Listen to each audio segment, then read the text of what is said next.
Olá pessoal, eu sou o professor João Ricardo e nós vamos para mais uma aula de matemática. Hoje nós vamos falar sobre o cilindro. Bom, quando a gente fala em cilindro, qual é a imagem, qual é a lembrança que nos vem à mente? Espero que alguns aí tenham se lembrado disso aqui, ó, né? Eu me lembrei, sempre me lembro quando ouço falar em cilindro. E o cilindro, tradicional objeto, né, tradicional equipamento usado na fabricação de pães caseiros, é esse daqui, que eu acredito que a maioria, ou se não todos vocês também conhecem, né? Então esse é o instrumento usado para fabricar o pão, e o nome dele é cilindro. Agora, por que o nome dele é cilindro? Porque ele usa dois cilindros, esses rolos de madeira são os cilindros, a figura geométrica espacial, né, caracterizada como cilindro. Então nós vamos estudar nessa aula em matemática as características, os elementos do cilindro, né, que dá nome a este objeto usado na fabricação do pão caseiro. Agora nós vamos ali para uma outra tela de construções. Muito bem, gente. Aqui nesse programinha chamado SketchUp, nós vamos construir o cilindro e estudar os seus elementos, as suas características. Bom, o cilindro, nós vimos no desenho lá, ele é uma figura espacial, certo? Tem formato circular, possui o mesmo diâmetro em todo o seu comprimento e tem duas bases circulares e paralelas entre si, com o mesmo raio. Então, o que é tudo isso? A gente começa construindo um círculo, certo? E a partir desse círculo, usando essa ferramenta, usando este programinha aqui, eu posso simplesmente puxar aqui, ó, que eu vou construir o cilindro, tá? Então esse daqui é o cilindro, não tem segredo nenhum, certo? É um tubo, né? Se a gente for pensar, um cano de PVC, ele nos dá a ideia, ou é uma figura que representa um cilindro. Então ele tem o raio da base, né? Vamos voltar aqui, ó. O que é o raio da base? O raio é essa medida que vai do centro até um ponto aqui no limite da circunferência. Então nós construímos aqui um cilindro com 100 centímetros de diâmetro. E o raio da base é o mesmo aqui em cima. Olha lá, ele tem 100 centímetros, independente da altura que eu deixe essa figura, certo? Bom, nós vamos para alguns elementos do cilindro, né? Primeira coisa é a base. Então, deixa eu apagar aqui. Essa é uma base circular. Ele possui duas bases opostas, né, e congruentes. Congruente significa que elas têm a mesma medida e são paralelas entre si. Então, eu tenho uma base aqui inferior e uma superior. Vou construir uma altura aqui, certo? E aí nós vamos, deixa eu fazer a altura um pouquinho maior. Nós vamos construir essa altura aqui. E aí nós vamos transpor essa base inferior para a base superior. Então vamos ver como é que vai ficar isso aí. Eu vou copiar e colar para chegar a esse valor aqui, ó.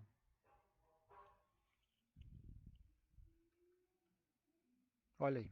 Então eu tenho uma base inferior e uma base superior, formada por círculos. Deixa eu só fechar ele aqui, ó, certo? Para a gente enxergar não só as linhas, mas também a superfície do círculo preenchida, não só a circunferência, né, mas também o círculo. O raio, né, as bases possuem a forma circular, então como toda circunferência, o raio que inicia no centro e vai até a linha da base aqui. Então isso aqui nós já fizemos antes, né? Só demonstrar de novo aqui, ó.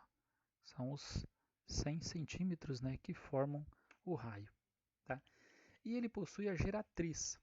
Geratriz, gente, é uma linha que parte na extremidade aqui na extremidade do círculo, né, no limite do círculo, inferior até o superior. É isso aqui, ó. Então, se eu colocar muitas linhas ao redor aqui desse círculo, conectando com esse aqui de baixo, conectando as duas bases, eu vou preencher a lateral do meu cilindro, ou seja, eu vou construir o cilindro. Então, isso aqui é a geratriz. Coincidentemente, tem o mesmo valor da altura, que foi o que nós colocamos aqui dentro. Então, nós vamos... E aí é o seguinte, quando a gente fala da geratriz, eu já vou explicar para vocês que o cilindro ele é um sólido em revolução. Né? O que é um sólido em revolução? Sólido em revolução são aqueles sólidos que podem ser obtidos através de uma rotação de um plano em torno de um eixo. Então vamos transformar isso aqui em desenho, né, em imagem, para ficar melhor para a gente observar. Então olha só, eu vou conectar aqui um raio, certo? E esse mesmo raio eu vou conectar aqui em cima. Olha aí, transformei as linhas do raio, da geratriz e altura em um retângulo. Então, o que é um sólido em revolução? Sólido em revolução são aqueles que podem ser obtidos através da rotação de um plano em torno de um eixo. Então, eu tenho um eixo, que é o centro, certo? E eu tenho um plano, que é o meu retângulo. Se eu fizer esse retângulo girar ao redor dessa circunferência aqui, eu vou construir o cilindro. E aí a denominação de o cilindro ser um sólido, um cilindro de revolução. Tá? Então, olha só, vou usar aqui uma ferramenta para fazer ele girar. Enquanto ele gira, vocês vão prestando atenção que ele vai construindo o cilindro. Então, vamos lá.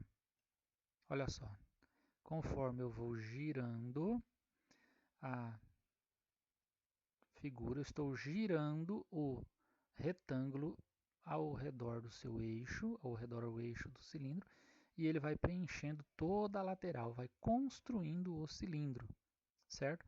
Vão sendo reproduzidas centenas de geratrizes, uma do lado da outra, que formam a parede do cilindro. Então isso é um sólido em revolução. Fechou aqui, pronto, o cilindro está feito. Certo? Tranquilo, né? Não tem mistério nenhum compreender o que é um sólido em revolução. Muito bem, o cilindro, continuando aqui nas características do cilindro, nós temos que entender o seguinte: se um fabricante, um fornecedor ou você na sua casa quer construir uma embalagem, construir um depósito, construir uma caixa d'água, um reservatório de água no formato circular, você vai recair no formato cilíndrico, certo? Então, deixa eu só fechar aqui. Você vai recair em um cilindro. Muito bem, para saber quanto, vamos supor que eu quero construir uma caixa d'água. Quanto tijolo, quanto material eu preciso para construir isso aqui? Se você vai construir uma embalagem, se você vai construir uma embalagem de presente, né? Fazer nesse formato aqui, quanto material você vai usar, certo? Então, olha só, para isso eu tenho que saber quanto material eu uso para a parte superior, para a parte inferior, né? Deixa eu olhar por cima aqui que é mais fácil. Olha lá, a parte inferior e a lateral, certo? Então, para isso, como é que eu vou saber?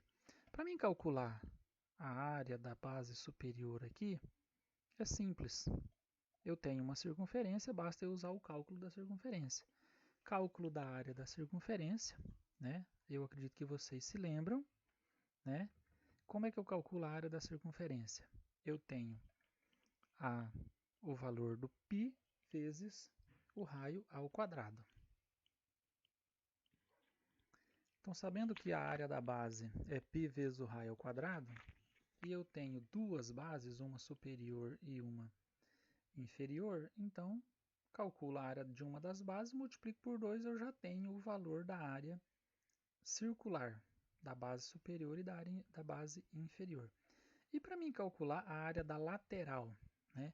Bom, para isso eu tenho que imaginar o seguinte: se eu desmontar essa figura e esticar essa lateral aqui, eu vou formar qual a figura? Vou formar um retângulo. Então, para isso, eu preciso conhecer a medida da circunferência, né? Que medida é essa da circunferência? A medida que compreende todo o contorno da base ou todo o contorno da base inferior ou da superior. Então, olha só, se eu posicionar, vamos fazer uma forma aqui que ele calcula para a gente o valor.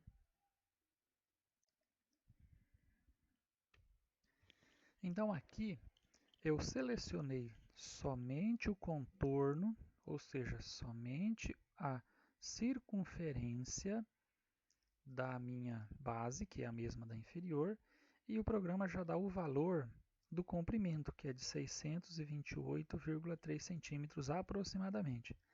Então, eu preciso esticar essa lateral aqui, eu preciso planificar essa lateral. Para isso, então eu tenho 628,3. Então, eu vou construir aqui uma linha, certo? Ó, de 628,3 centímetros. Vai ficar bem comprido, olha ele aqui. Tá? E a altura de 200, que é a altura do nosso cilindro. Então, olha só, vamos lá aqui 200. E aí eu vou colocar no mesmo comprimento aqui, ó. Olha lá, transformou em um retângulo. Então, esse retângulo aqui, ele tem o mesmo comprimento e altura dessa lateral aqui que foi esticada, certo? E olha o valor da área. Olha o valor da área desse retângulo. Tá esse númerozinho aparecendo aqui do lado da figura. Deixa eu posicionar ela na frente aqui, ó. 125.660 centímetros quadrados. Então, se eu medir aqui, ó, comprimento, olha lá, ó, comprimento do meu retângulo e a altura do meu retângulo, multiplicando esses dois valores, eu calculo a área do retângulo, que é a mesma coisa que calcular a área dessa lateral do cilindro. Mas alguém vai dizer, professor, como é que eu descubro o comprimento do meu retângulo? Certo? Eu não tenho esse programinha que o senhor tem aí, que é só selecionar, que ele já vai dar o valor dessa medida, né? Olha aqui, ó, selecionei, aqui o valor, né? Bom, então para isso tem que usar matemática, né? Como é que eu calculo o comprimento da circunferência? Essa linha azul na nossa figura aqui, ó. Como é que eu calculo esse comprimento aqui, tá? Então a gente faz isso usando a fórmula 2 vezes o π vezes o raio. Esse é a fórmula para calcular o comprimento da circunferência, 2πr, certo? E aí, como é que eu calculo a altura? Então, 2πr, que é o comprimento da circunferência, multiplicado pela altura, tá ok? Então, essas explicações de forma escrita tá lá na descrição do material da nossa aula. Então, depois do vídeo, vocês vão acompanhar o conteúdo da aula, ou façam os dois, façam junto, né? Acompanhe o conteúdo e acompanha o vídeo, tá? Bom, então nós calculamos a área, que é a quantidade de material necessária para construir um cubo, ou perdão, para construir um círculo como esse que nós temos aqui. Professor, mas se eu quero saber quantos litros de água cabe na minha caixa d'água, né? Eu quero construir uma caixa d'água, eu já sei a altura que eu vou construir, eu já sei quantos tijolos eu vou usar, eu já sei qual vai ser o raio da base, eu já sei qual vai ser a quantidade de cimento, mão de obra, mas eu preciso saber quantos litros de água cabe lá dentro. Muito bom. A quantidade de litros refere-se ao volume, certo? Vamos deixar esse desenho aqui e vamos construir outro aqui, ó. Então, refere-se ao volume, a quantidade de líquido, no seu caso, da caixa d'água que cabe lá dentro. Muito bem. Como é que determina, então, o volume do cilindro? O volume do cilindro, vamos construir o nosso cilindro aqui. Ó, ele tem 100 centímetros de diâmetro, certo? E ele tem uma altura de 200. Não é isso? Então vamos pegar aqui, ó, vamos só puxar agora dessa vez aqui. E aí nós já temos o nosso cilindro construído, já desenhado aqui. Como é que eu calculo o volume disso aqui? Para calcular o volume, vamos só relembrar um pouquinho o volume de um bloco retangular, que foi o conteúdo da nossa última aula, né? Então, olha só, vamos pensar aqui, ó. Tem um bloco retangular, aqui eu tenho o comprimento e a largura, certo? Que é a área da base, então peguei dois valores quaisquer aí. E aí eu vou construir, então, a altura. Olha só, a altura. Essa altura, aí deixa eu pegar a medida para vocês. Olha lá. Então eu tenho comprimento, largura e altura. Para calcular o volume disso aqui, basta eu multiplicar comprimento vezes a largura vezes a altura. Ou seja, eu calculo a área da base e multiplico pelo número de vezes que essa base tem que se repetir até chegar aqui em cima. E aí eu vou ter o volume do cubo, ou do bloco retangular nesse caso aqui. O que isso tem a ver com cilindro? Se um é cilíndrico e o outro é quadrilátero, né? Em forma de paralelepípedo, né? Olha só, qual é a semelhança que tem? Eu vou calcular a área da base do cilindro, que nós já fizemos agora há pouquinho, certo? Que é πr ao quadrado, e multiplicar pelo valor da altura, certo? É a mesma coisa que nós fizemos aqui, ó. Calculamos a área da base do... Olha lá, ó, calculamos a área da base da figura. Olha ali o valor da base. E multiplicamos pela sua altura, né? Se eu tenho aqui uma altura de 100, multiplico pela altura. A mesma coisa eu estou fazendo aqui. Calculo a área da base e multiplico pela altura. Tá certo? Então esse foi o conteúdo da nossa aula. Vocês poderão acompanhar o conteúdo escrito que está lá no nosso ambiente da sala de aula com o vídeo que eu vou disponibilizar para vocês. Tá certo? Não se esqueçam de se cuidarem, não se esqueçam de fazer as atividades de vocês e contem sempre comigo.